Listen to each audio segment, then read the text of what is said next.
Welcome to the autumn-winter season of Indigo Living's On the Couch series. Well, this season we've upgraded our set.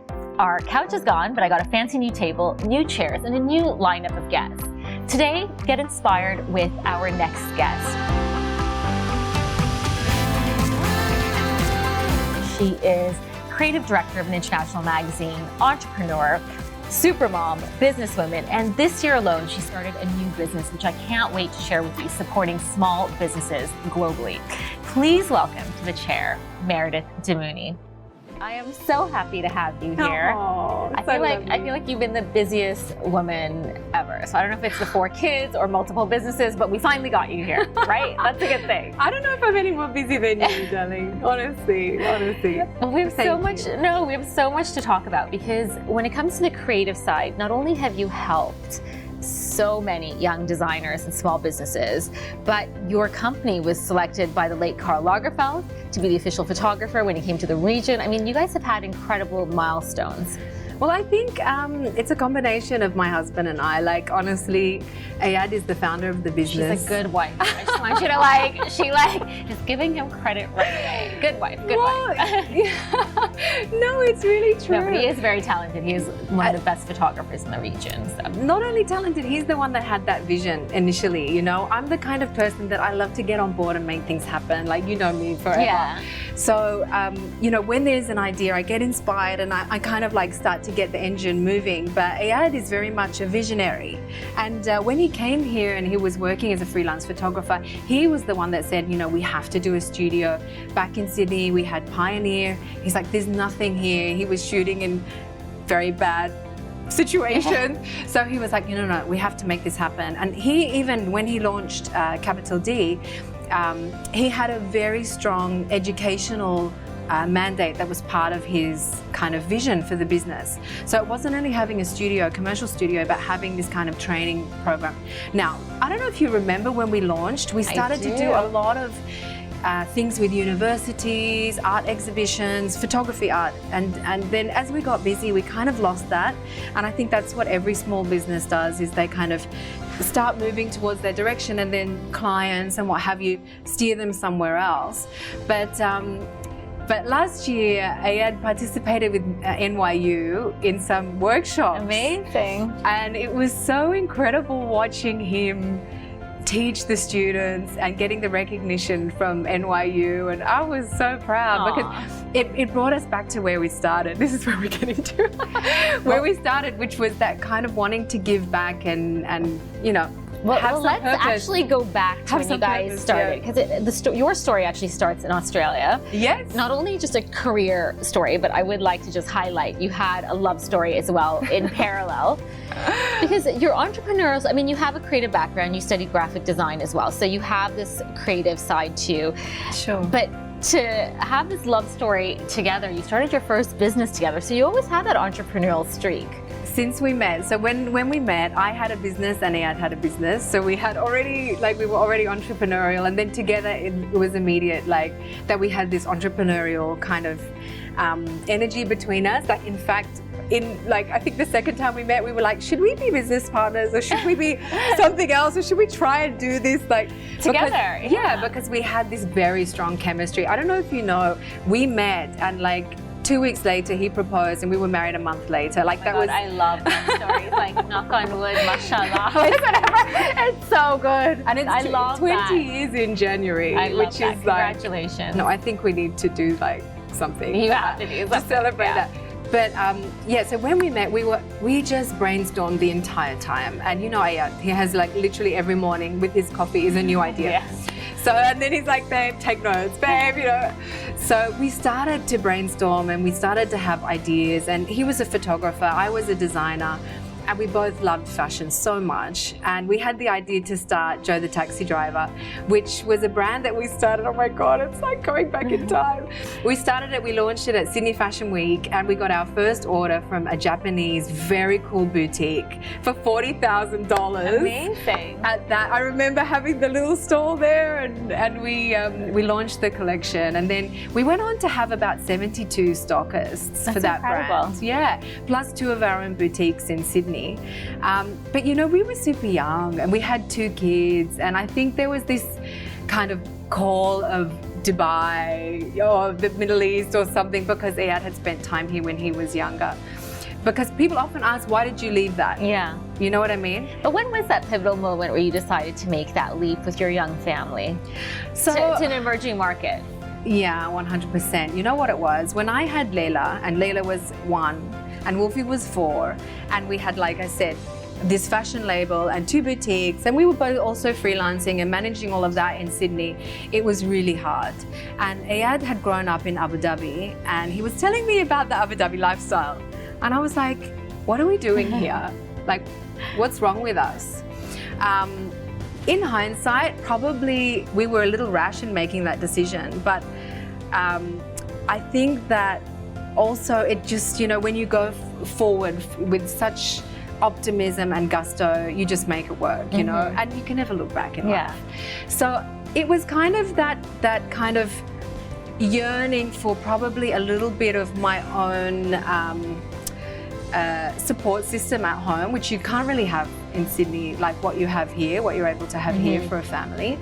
And then also a little bit of like excitement of travel, and I don't know, we were young. But I love that sense of adventure, of course. Sense of adventure. We put it out there, and funnily enough, it was like, you know, you're a massive advocate of positive thinking. Literally, like within 2 weeks, Ayad had a job like he was being booked on a job in Dubai. We were like, that's amazing, as a photographer, how incredible. So he came, he met the team from ITP while he was here, they offered him a job, yada, yada, yada, things just seemed to happen. So he came out for a few months, and he wasn't really sure about it, honestly speaking. And I remember him calling me and saying, look, I don't know if this is a good idea. And I was like, our bags are packed, we're coming. You know me, we're coming. So I came out, I got the job with Emirates Woman, like everything just fell into place.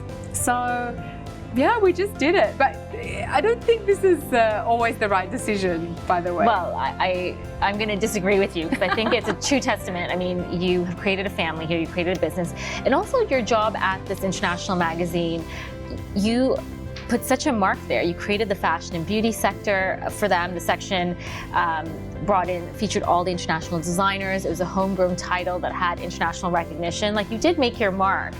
And that's like the incredible first step of coming to an emerging market, is taking your experience from abroad and bringing it here.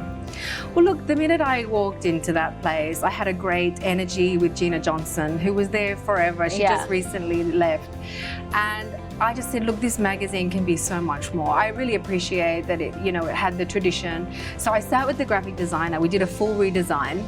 That was the first thing I did. And then I just started building it into more of an editorial proposition and making those strong relationships with the brands that wasn't happening at all. Also integrating kind of this advertorial element into the pages of the magazine, because we had no budget to produce content. And at that stage, I was like, how are we going to have a fashion section, you know, with no budget? Like, what are you thinking? It didn't make sense to me. So I made a deal with the senior management that we would sell some of the editorial spaces to brands like Chanel and Dior and Piaget and whatever, and produce advertorial content for them and offset that so that we could have our own multi-brand shoots that would really set the magazine tone. And so that's what I did. I spent nearly 3 years there building up those titles, and then I became the director for the whole group, working between the sales team, the editorial team. It was brilliant. I loved it. So you made your mark at this international title.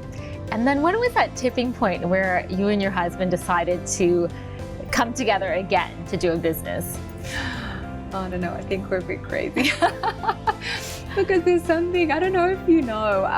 So Ayad was working on Capital D, and I said, look, I think you need my help with you. And of course, who does that? Usually one stays employed, one goes entrepreneurial.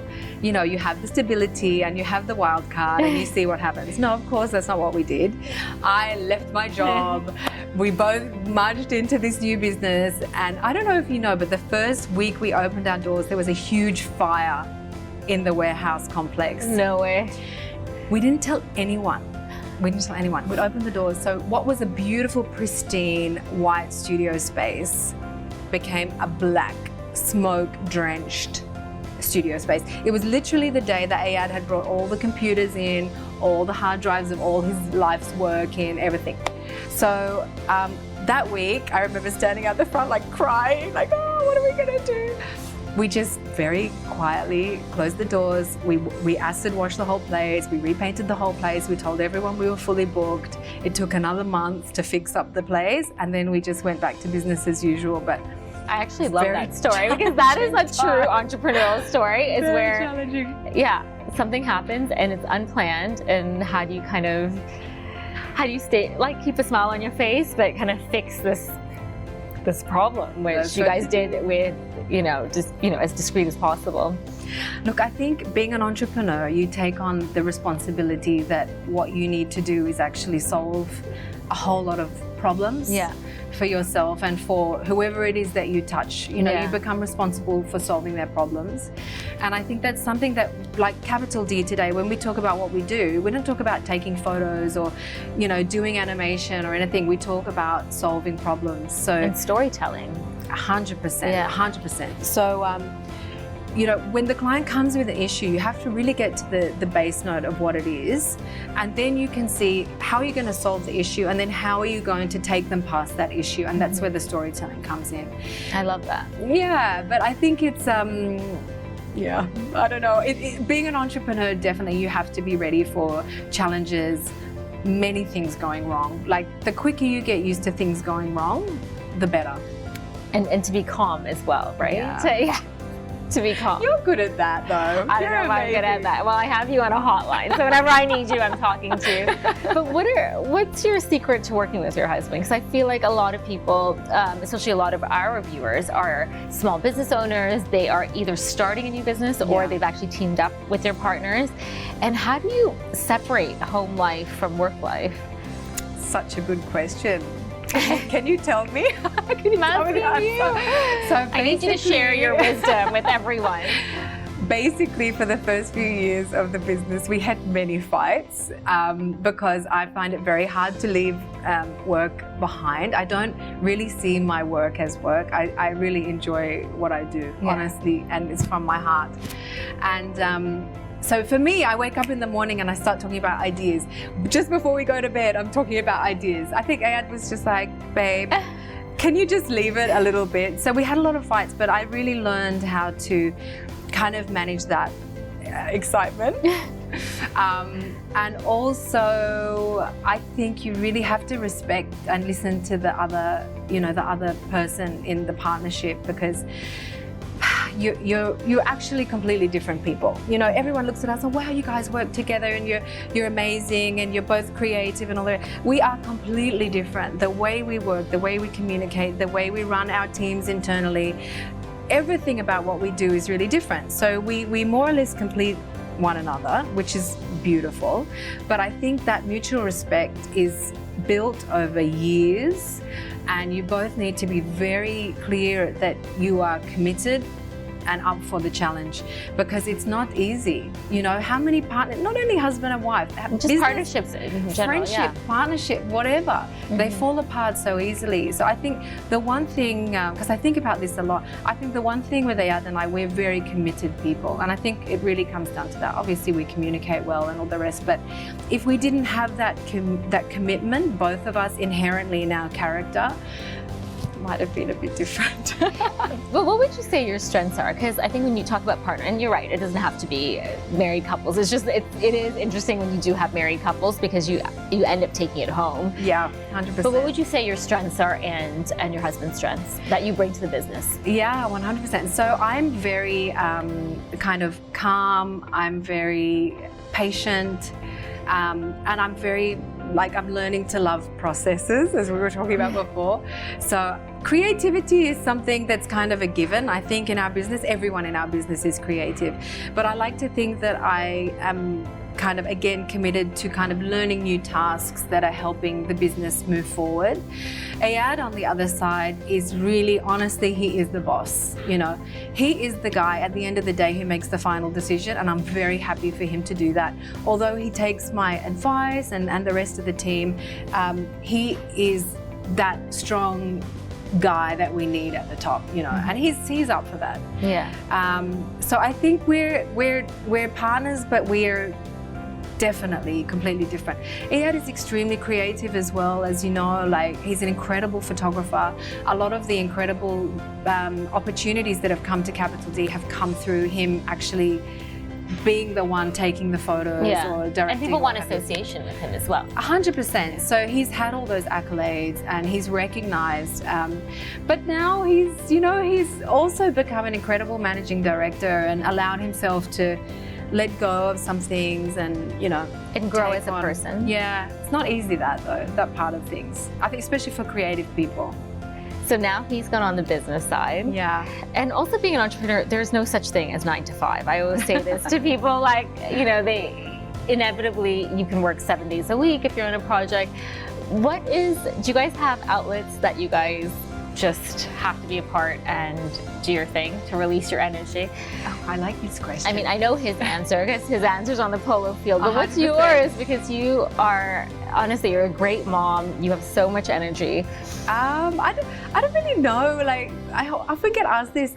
You know how people say, "Oh, you need that me time, whatever." Yeah. I don't know. I'm kind of like chill. I do try to make some time for meditation and exercise, which I really value that time. But just hanging with my children, Makes you chilling happy, out, cooking. Yeah, Iyad has his polo, which is like very, very, very important for him. Yeah. And recently he also took up golf. Oh, amazing. I don't know, I'm trying to get into that with him. Watch this space. But I'm not like super attached to some hobby or. Yeah. And did your kids get the creative streak from you guys? Oh yeah. Layla is an incredible artist. Like since I can remember, she's been drawing and she's very much into anime and digital art, and she is really incredible. Wolfie is big time into music and video, so I'm sure, I mean, it must be coming from us, you know. Yeah. They literally have grown up in the photography studio. And yesterday we had Wolfie on a shoot. He was helping with production. Oh, great. It's really second nature to him, so I don't know. We'll see. We'll see what course he gets into at uni, because he's chosen some very different things. Well, no, it'll be interesting to see where their future goes as well. Yeah. But what's interesting is this year you guys created a new business because you guys found, again, you wanted to solve problems, and there was a whole group of small businesses that wanted the magic touch of Capital D, but at a great price point and still have that support system. And so this new business is called? It's called 800 Content. Yeah, which is a really easy name. And I wanted to highlight this because we're going to talk about technology, but social media is now another job on top of running a business for people that are starting, whether they're small businesses or big businesses. They are hiring someone, specialty. And if you don't want to have that in-house person, because it's a huge cost, you have solved the problem of providing this strategic approach. So when did this come up? When was that little light bulb moment of yours? Okay, well, it's not only me, it's the whole team. No, but I know, like, people want that magic touch of Capital D. Well, you know what, our work and the kind of clients we work with are usually on quite a big level, and the type of work we're doing them is really getting into the nitty-gritty of their business and helping them to become a publisher as a brand, and all of this is huge amount of time and effort. But when we started taking on some smaller clients for social media, we started to realize that there are like very simple playbooks that can be applied, generally speaking, to most different types of industries. Of course, there need to be tweaks, and I don't think this can be automated or anything. It's not at that level. But we decided that we really wanted to do something that we could help those smaller clients, because a lot of them would come and we'd do a big proposal and then they'd kind of walk away with this frowny face going, oh, maybe in a few years I'll come back, And then we'd say, well, there's got to be something we can do to help them. And this has been an incredible exercise, and it's taking on a whole life of its own, by the way. So 800 Content is like package-based selling that we can give a business a clear structure and a way forward that they can basically upgrade their business over like Q1, take it into phase 2 over the next quarter, look at then online sales or different propositions, and then within a year kind of transform their business, but in a way that's, like you said, digestible from a financial and a time perspective.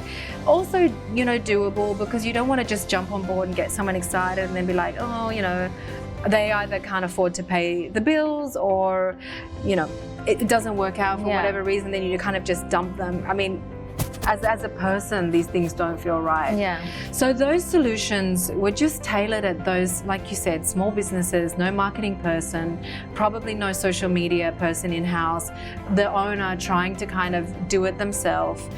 So it's kind of like part us doing it and part kind of helping them, also enabling them or involving them as part of the team. Yeah, so that's what we're doing. Well, I love that there was a success story in 2020, because it's been an up and down year for a lot of people. So for you to find a niche in the market to really help businesses make a mark in the space of social media. Every business needs to have social media. I mean, you know, I think pretty much everyone now understands that as a brand, they need to be a publisher with a clear point of view, and that whole human touch is really happening through social. Like, it's only been amplified by COVID. It was already kind of happening from other things, other types of crises that we've had in the last couple of years. But as a small business, you can actually do so much through your social to completely re-establish your business to a new audience online. And even without having an e-commerce platform, there's so many things that you can do through your social to increase your sales. So you can have that direct ROI. And I think having content that really works for your business is very important. This is all easy things to say. Yeah. You know, if you're sitting there and you're trying to put together a content strategy, content pillars, topics planning, I mean, honestly, where would you start? You know, you have a salon, or you have a small cafe, or how are you going to differentiate yourself? So I think a lot of those businesses, just the structure around the activity is something that they would just not be able to have the right insights that people like us who've worked for 11 years in this type of field have. And I think there's also a huge misconception about social media, that you get one person who's meant to take photos, shoot videos, edit, write captions, do Arabic. Like, how is that? Who is that person? I mean, if you find that person, send them to me, because I never found anybody who can do all of those things. So in our team, we have about 10 people that work on any account. Even the smallest, tiniest account that we could have, you will have about 10 people touching that client relationship just to make even the simplest thing happen. So I don't think people realize when they look at Instagram feeds and beautifully organized Facebook or e-commerce platforms, what's going on behind, and just also making the brand coherence, the story, the different touch points, the branding actually work from platform to platform. This is a massive issue that small businesses have, and actually even big businesses. So when we're dealing with a large client, the first thing we do is a brand health check, where we go back and we look at all their guidelines. Sounds really obvious. 9 times out of 10, even a big business that's coming to us does not have a current brand guidelines that's up to date, which is astonishing actually when you come from design like me. And I think that's due to the rapid shift of digital technology in the past 5 years. So you have issues there. So then when you're trying to roll out a new platform, already you have an inconsistency of brand. So this is a big business. Imagine a small business. I mean, all they have, generally speaking, is a logo that was created by someone, God knows when, no brand language, no idea of, you know, their unique pillars of their business when it comes to content and storytelling. So these are the things that we need to get to. And this is kind of like that 800 content solution. It's kind of cutting to the chase very fast. But it's, look, tips, yes, they're amazing tips, like the tips you can get online, like make sure you're consistent, make sure that you post at the, you know, the most relevant timing. These kind of tips are out there and anyone can grab those tips. Be relevant with your content. Yeah. What does that mean? You know, but I think it's just actually customizing it to your business and then giving you like a clear roadmap forward. That's what we're really trying to do. We're trying to demystify the whole thing, but it doesn't mean that there's not a lot of effort and personnel involved. You know what I mean? Of course. Yeah, so it's not like a easy fix. It's meant to be a smart solution. I love that. Yeah. I think a lot of entrepreneurs, when they're starting, they have this great idea and then they realize they need someone to help. You can't do it on your own, right? No. And so you have the business side, you have the creative side, whatever, the production. And then they realize that marketing and social media and PR is such a huge component of getting their product launched. And so you actually do need a smart solution and that's cost effective, especially if you're starting out, like 800 content. And like what you said about launching, like most businesses that we see as well, like the trend that we see is they're either looking to relaunch or transform. It's rare that you find someone that's coming for help that's like, I'm good. Yeah. I just needed help, but I'm good. Usually they're coming, they're like, look, we know there's some sort of issue here, or we have this new persona for our brand that we want to launch to the market. So how can we do that quickly? And where we're really, really strong is coming and quickly changing the brand perception through a strong content architecture. And when I say quick, I'm talking like 3 months, 4 months, like turning things, really turning things. And it might be a big, huge corporate brand, it might be a small business, but shifting the way, the perception of the audience to their brand and actually seeing a very quick shift in the behavior of their audience. This is what I think actually is probably my passion at this point, like career-wise. Yeah, actually being able to help someone shift towards their business goals, because I think we all became very realistic about the fact that we're running businesses, especially during these difficult times, that you don't have much time, leeway for wastage. So being actually able to help them move their business forward, it's extremely gratifying, actually. And there's so much that can be done with content alone. And having that skill set, I mean, we realize now people's attention spans are a lot shorter. So how do you put all that relevant information in a 15-second video, in a 1-minute video? And so you actually need that professional touch to edit the content and put everything out there. It's like you said, you have 2 seconds to grab the audience, and it's not just shock and awe tactics. It's really understanding the audience that you're talking to and knowing what kind of content is going to make them tick. And Rosemin, our business, we started with just photography, then we grew video, then we grew creative, then we grew digital. And today we have incredible minds working on the team. I mean, our digital director is incredibly proficient, internationally knowledgeable, and what he brings to the table in terms of data and insights is just invaluable. Our director of social as well has 10 years of regional experience. She's GCC, she understands GCC content. So it's way more than me, you know what I mean? No, but I think at like any company, it's a combined team effort, 100%, right? 100%. And I think what you bring to the table as a female entrepreneur is your 20 years of experience. Not only just your educational background of being a graphic designer, but when you see, and I don't want to say traditional because I genuinely love magazines, but you were a publisher at an international title, and now you're taking that editorial eye, that business strategy, and helping people become publishers of their own in a technological sphere. You absolutely nailed it. Like, usually I feel that life just takes you where you somehow need to go, and my experience working in publishing trained me better than anything for working in social. Like, now if you look at a brand, like it might have 8 different digital channels that they're working across, from all their socials, their website, maybe an app, maybe there's some blog component, maybe there's a newsletter, okay? Just that alone, like without bots and all that kind of, SMS and all of those other things, print, outdoor, whatever, but just that digital ecosystem alone, it's so many pieces of content per day that it is exactly a publishing ecosystem, right?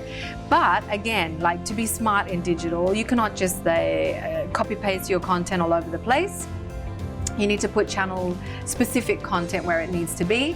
And having that kind of editorial background, I think, gave me an incredible insight to work with my digital counterparts and add a lot of strength to the dialogue you know. And it's in the front page of our profile is like every brand becomes a publisher today. And if you don't get on board with that, you're not going to be able to tell your story to your audience effectively. They're going to drop off, they're going to fall, they're not going to realize, which is very much 101 of like running a magazine or any other type of traditional media actually. Yeah. And what would you say your top 3 tips are for someone who's starting a business? Oh my gosh. Someone who's starting a business. Are you sure? Yeah. I think you need to be ready. You need to understand, like we were saying before, that running a business is just a series of decisions and challenges, either decisions that need to be made or challenges that need to be solved. And all the other stuff comes on top of that. You need to make peace with the fact that you are essentially a problem solver. That will help you a lot. That's the number one thing. I think as well, you really need to come up with your story. Like, what is your brand all about? Which means really knowing your product. People talk about knowing your competition. I'm not so much about knowing your competition. I think you need to know yourself. I think it's much more important to look inside your brand. And staying so true to you. I believe true. that. Yeah, people get a bit obsessed with looking at the competition. Yeah. Frankly speaking, okay, we need to have some idea, but it should not be ruling our business decisions. And then for the third, I only get 3. I think most probably just be really resourceful. Ask for help. See what you can find out there that's not going to cost you a lot. Go for low-cost, high-impact stuff like social media, which can really do a lot for your business, and learn as much as you can, because all this cliche, knowledge is power. It's really, really true. That doesn't mean you should do everything yourself, but as an entrepreneur, you really need to know about every part of your business. Without that, sadly, especially in a crazy town like this, people will take advantage of you, especially as a young entrepreneur. I think you're kind of a sitting duck.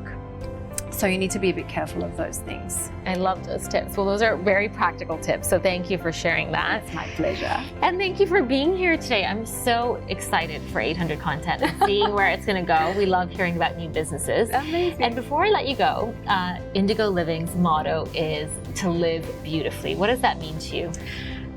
So I think that's a gorgeous motto, and it's somewhat akin to my own thought process. I always tell like my children or my team that there are 3 things that you can't get from outside. It's your happiness, your sense of gratitude, and your confidence in yourself.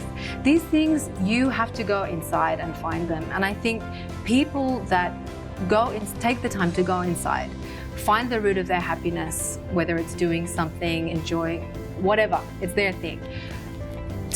Be in touch with that sense of gratitude. It's incredibly important. And spend time building their own self-confidence by being kind to themselves and working on their own self-esteem, which is something you're not taught this stuff, you're not born with it. It's you need to develop that. So I think people that are able to cultivate those things internally have this kind of beauty about them. It's not an aesthetic thing. It's something that comes from inside. They're people that they're not looking to get anything from you. They're not, they have this nice sense of themselves. And I think that those are the people that you kind of think, wow, they have this beautiful life. If you look, more or less, they have those things in check. I love that. Well, thank you for sharing the advice that you tell your kids to all of us, because I think those are 3 really important points, is that you can't get it from anywhere else. It has to come from you. And of course, gratitude, I love. Yeah, it's so important. So thank you for being here. Thank you for following us every week. Each Thursday, we come out with a new episode and a new guest. And we hope they truly inspire you to get creative, start a new business, or just learn some tips and tricks from our experts. Follow Indigo Living UAE, follow Capital D, and of course, 800 Content for more information. See you next week.